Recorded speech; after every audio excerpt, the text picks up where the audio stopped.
Hi, my name is Dr. Russell T. Warne, and I'm an assistant professor of psychology at Utah Valley University. I'm also the author of a new article in the January 2016 issue of Gifted Child Quarterly called 5 Reasons to Put the G Back into Giftedness.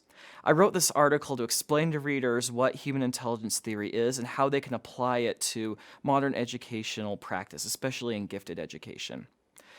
First, modern intelligence theory understands human intelligence as the top of a hierarchy of cognitive abilities.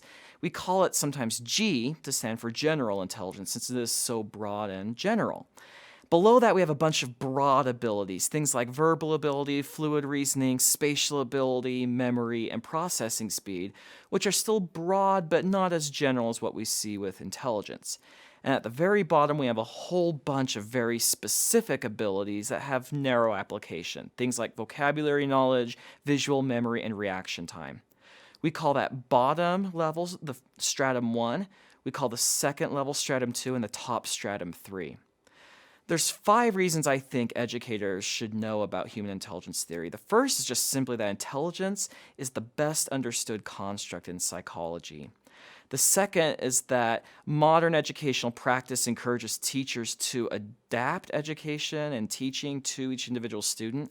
And we know more about how to adapt education to different intelligence levels than any other trait. The third is that using intelligence theory can strengthen the connections between gifted education and areas like special education and psychology and sociology. Number 4 is that intelligence predicts a lot of long-term outcomes like longevity, adult income, and adult educational attainment. And finally, a lot of issues in gifted education or in education in general make a lot more sense if you consider them in light of human intelligence theory. Things like how to adapt a program to a child, how to set up programs for certain populations in different districts makes way more sense if you consider human intelligence theory and how it relates to all these other abilities. I appreciate you for watching, and please check out the article in the January 2016 issue of Gifted Child Quarterly.